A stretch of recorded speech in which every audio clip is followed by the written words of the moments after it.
Abushancha ha Phoenix Media. Enti Kwame Plus abekasa na nenkasa ye no. Se wonte ase a it might look like Obra because Emra United Showbiz mbacho me sure say wati ene wo hu Kwame Plus videos bi a started trending on social media ultimate church say onokra mpo sponsor Ken Agyapong a campaign in 2023 presidential primaries MPP for was sponsor no. Ken Agyapong all the primaries presidential primaries I gave him more money. Wow. And if you like ask him, I mobilized so much money for him for his primaries. But a reply be na A plus year no after Abronye DC allegations be. Now the chance and benefits be bianco papa and grade. What I say now allegations ni na esha say ebra ye che chema to me eko yuko no hodi eye 1 week e wo ho no. Ebra yi no Abronye DC capitalized on the chema to me arrest no e make allegations be against Ken Agyapong. That is when in an interview I'm able to with you, Abronye DC, etimi kind, say, Ken Agyapong, any A plus no abo pose, person guchema to me anymore, even to extend say, person guchema to me stations in yina. And a one Abronye DC be making this allegation and ama Kwame plus a year no. Now, in the course of that, Abronye DC can say, Ken Agyapong sponsor Kwame A plus, Emano Koko 2. Gomwa Central, which is baby as you see, Kwame A plus, AD as MP no. Ken Agyapong sponsor no, Emanu Koko 2 MP anu is so. I will say it is a interview now, Abronye DC kind no. Briefly, yaba, Kwame A plus reply be so. You see, come I want to me. Why let social media or jubilate? I have Kwame A plus. That would remember. No cre. If I before say entry no cry no. Na o jubility o kan ho ase so be make sure say o so be make sure say we to mistakes say o Ghana nyina obekunu but I want to ase o mate pa mo mate pa enye asumasi ene man sikako tu RPP mrase bedwani ya friend na ya e wo ko mra central enye asumasi ya nti eno na Kwame plus enra onye opportunity na yesi abusuya insuo ni sapo ni samene ni wate Kwame dware na eho na Kwame A plus eba be yi ne ho ano achem se allegations a ekoso amanfo echem se ono Ken Agyapong na sponsor ono Kwame A plus no A plus chem se eye force enye no kre no ono Kwame A plus no be kam ya te so ono ni sikedi what I say o ne bra wa bo ne bra dada obeyi adanse mpu se the current GHPage president yi no mpu ono Kwame A plus sponsor ne campaign. And so ono A plus eka ama Abronye DC eno omo agisa allegations na tumu no ese ono Kwame A plus mpu ono 8 years sika sponsor Ken Agyapong then instead of allegations e dey to so say eye Ken Agyapong mum na sponsor Kwame A plus ni A plus aba be dware yi ne ho ano echem say enye nokre na emum e ono A plus mpu ena sponsor Ken Agyapong but ono A plus ni MP no okokodi ye ne de Ken Agyapong ne kapre enim abusuya wi reply a ode kode ama Abronye DC allegations no enchemu eno no na yentie Kwame A plus said osi ede nsem no tuja on some nkrofo bia me fere omo enti no eni pasa wo ho na se wo ko wanim na se when notice se wo ko wanim a obe making mistakes into if you don't want to change the way you do certain things and they try to be out here now you don't have to come as e bia na family say Pentecost Church, me na me head of administration the whole Ghana. What kind of Bible says ye for be so or also ye Oyerepa Akuffo or ye wese in your Bible. So once you get to that stage, you know, I will say way. And want to me and decide they say you want to be part of a certain institution and I say we and the way I would here no. They continue just as you want it because okwa e better say hano emra no say in here. It doesn't change me as a person and how I look at things, but there are certain things that you just cannot do, and you will be to say, Speaker, the Right Honorable Babin is one of the greatest human beings that have ever walked the surface of this earth, of this country. Speaker Babin is an amazing human being. Like the kind of enyama papa no wetum wa ye 80 po pressure wom. Now 137 for 4 years, and you have one person or otum on manage to run this whole parliament for 4 years. And you know, all the time I'm impeded, me disturb on. I there, they be no or there. I mean, I'm speaker. I'm unity committee 19 many years ago. Them time I'm small. When I'm use the estate no. I know. I mean, speaker before maybe. I believe that when you get in that circle, you also have to uphold the dignity of the place that you are at. It doesn't change much about Kwame A Plus as a person, but I think that in Namibia, yes, previously, you can't do it the same way. And who will be to the Ken Agyapong? And Kofi be tuneful. I know what na making. Kofi be tuneful, but why a mistake kakra? I don't know be a Kofi, but mistake kakra ba hono. Because Ken Agyapong was interviewing Umaru Sanda, and they asked him, "You have insulted this, you have insulted chiefs, you have insulted so. How are you come to my boss?" No, Obon Sunibi no this year. So Yemi Kwame A Plaza. And Kabebia, Ebia Mesha Obrodo no Abrodo. But if you were being stupid at a point, and you had to be told that you were being stupid, that if you ask me the next 10 years, I'll tell you that at that point this particular person was being stupid, and we had to tell him that he was being stupid. And yet the people president didn't know. But it was not always the case for me. There were some people who were being stupid that Japan had to tell them, you cannot need to me find Yankopon as Nyameson and decide that me call parliament. I want to do things that are parliamentary. You cannot decide to be a pastor and not do and decide say wono wo person we are there ebema enkrofo ekra one pere oboko asor. You cannot do it. And there was nothing wrong with Ken Agyapong going after some of those people who were making religion, Christianity unattractive, because Christianity forms a vital part of our society. Obia kwaso no take so for na samanka budget award ko court will reduce, and police budget will reduce, because people won't be doing some maybe. So Ken Agyapong had to tell them that they are being stupid, and you don't have to regret for saying that. Tell them to their face, and if they won't vote for you to become president, it won't change anything. Yes. So me in parliament, there are certain things that I will not do. Okay. But it doesn't change Kwame A Plus as a person, because me person me to say bia o say there me person me We agree maybe Chinese car na me twiba me fere krasa me na police ni kuta to di me adan like me bia me ko discuss the police ko kuta to di me chi. Yeah, I want to leave man nka busan for ya omo helicopter do onkobo obi na ekun om obi ekun ya me amewu. And I just want to live and do my things and go. You understand? And you know, I think that yes, Parliament has changed me in a bit in some when you might be brave, but Kwame A Plus is Kwame A Plus. Nice one. Nhyira. We big support. I mean, thank you very much. Support, of course, and we know, we know the kind of work you are doing out there, and we praise and Akuffo more one thing. My next election, whatever decision I make. Obi antie ni ye because I said election ba kun ya ekuri ebotwem ya to wie na kona ha na mete na me ka kire mo de se menyim de mo win election a enka ende Saturday next week near to abanka mete ha come bet na I knew I was going to win the election with not less than 7% margin. My next election obi o ye na no pan na me call contest bra ye twen. Me, if I get anything less than 80% of the vote, Obi Nyan will win. Yeah. You're the mentor. You're more chance to be bragging. Deputy. Me, I'm new assistant. A from Sir Rapture. I'm doing now, me pacha my uncle and 29th of yes. I will just tell you maybe some 2 questions, but before that, my memoir about Sophie said, why are you? Honestly speaking. Yes, my menu kutu when you easy, sir. Okay.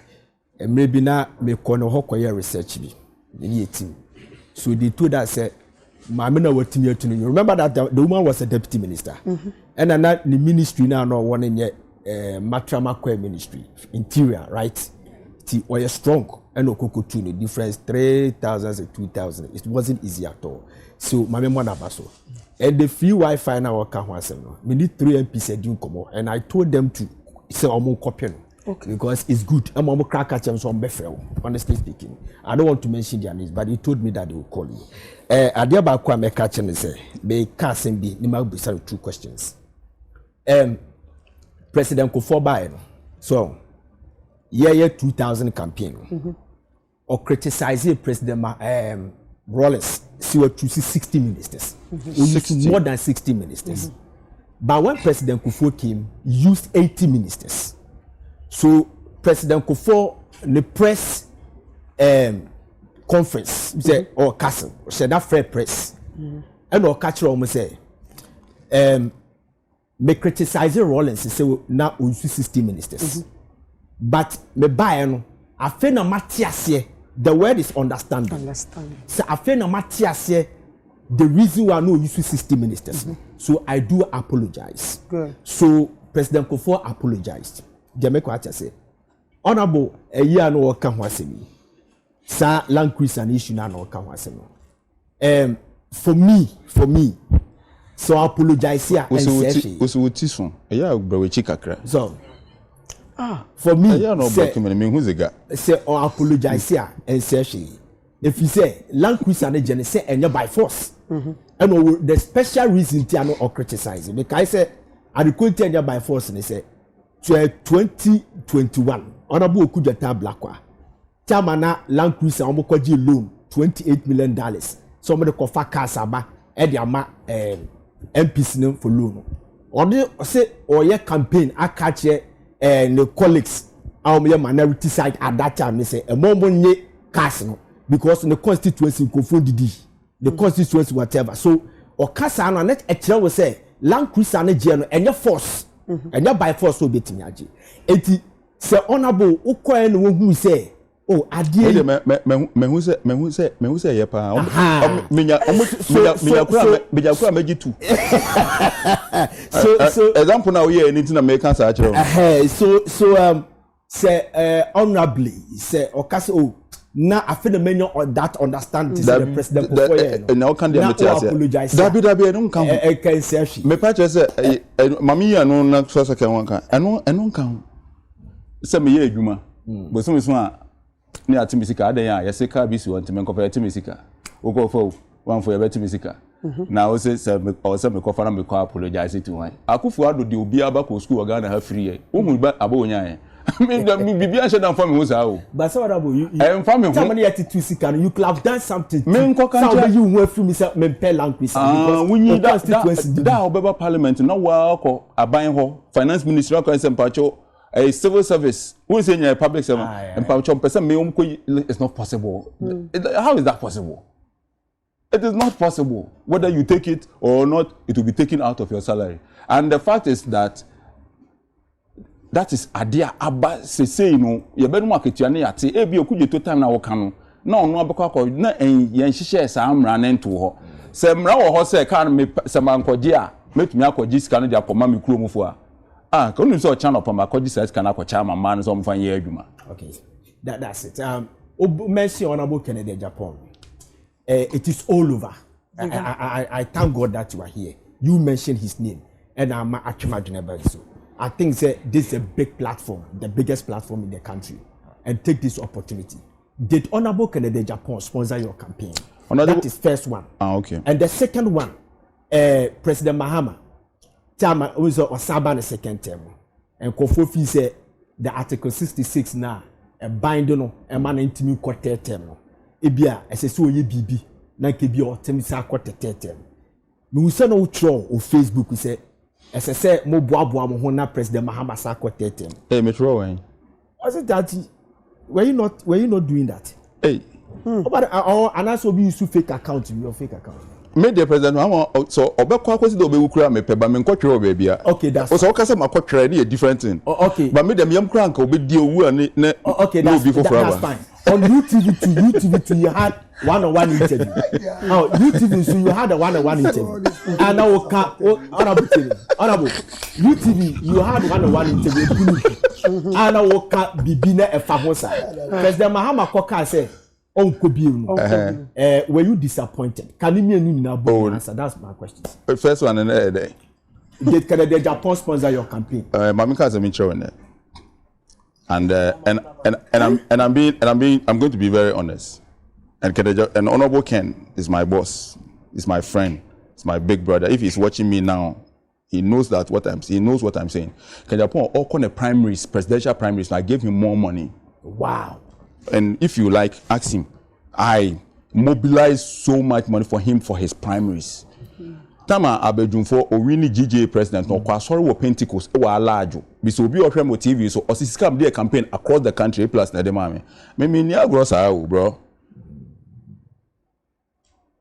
abedunfo GJ pro gina sorry dem ka say sika me to the whole Ghana A plus no gina na Pentecost chairman the whole Ghana not hobby. Yes. And ya me tse some kofo ke ka me say Ken Agyapong ko the primaries no me mobilize sika man no me man sika bebire bi sa no za me boa na wonim se Ghana ha no ye ka asma ye ka bi ho mo ka asma mo ka firi mo anum ye ka asam na ye ka firi ye botom enti na ye ho odin na ye kasa no asama na wo ka no na wonim ka me boy am de we ni za city no me mo odin enti am tizan ko focus na Honorable Ken is my friend, he's my boss, he's my big brother, I like him. But I am tizan ko focus na Honorable Ken no sponsor me, hey wonim ka me boy ya wo betumi sponsor so I know we no sponsor we sponsor who says can go. But as no be over 500,000 to spend, no be over 3.5 to waste. Two different things. Into one support. Yeah. Spend the least. One support. Honorable Ken Obra support. Me say me mom na me support you on the campaign no. Okay. Want to do another question? There is question. Yeah, any question. The boss na be my. Hey. And there pressure. Who person be saying? Oh. Yeah, call you. Yeah, Macquarie ginger, you're very Macquarie ginger. Oh, my auntie, I say, to about a fella. And what I say, pictures and all these things, they are not really now. Second term, no, can't hear me. Second term, no, now some no kind. Third term, now some kind. Said His Excellency Castle Uncle Biom. I was excited. Say, Oye Ubia, Oye Democratic, or person mine no konenim. Onim say, Emra we need me be president. Na samrano, me member say no. Mamrano emwa yedu. Oye Ubia sabi onim nyansa na dwemu da ho. Opo mine ye ya. John Mahama is the most experienced politician or workroom hasisi aye kase. O hwete na o mine kwa wankasa obetumi ehu. And so I was not disappointed, I was excited. Immediately, me yobia, me no cry ba kope. Yemfa democracy in develop it. Democracy into me more might be in develop it. And yet possible. Answer development beba just we say China 40 years ago, no mining ye papa. 40 years on. I was ye here adebi. Intina me support Ken Agyapong. Or say your bone crop or say Zuba. Oba kuma say mayor or say wo ba na me catch you say entra ha obetena ha ye begua o na the whole Ghana ye na ka say Dubai ye tran kwan ton ade ya ye ba bia mo ton ade Zuba kan na obi na civil society group san krofo no ma Ghana ye no ye hia krofo mu begua wo krofo o dey say o so mu gua bi no ho say ye gua wo mu untumi wi ase nyina wo ko beach eye ba bia the whole world so wo beach eye for tourism ye ko ho ko tena ye ko hwe nioma ubeko na obi kuto ho na ko toilet wo beach was say ye bow wo mo sa 10 years mo sa fi system no DNA no ekuwum ti be wo akora no na ye natural and me support it that kind of democracy is consensus building. If we can't reach a consensus, then we put it to a vote.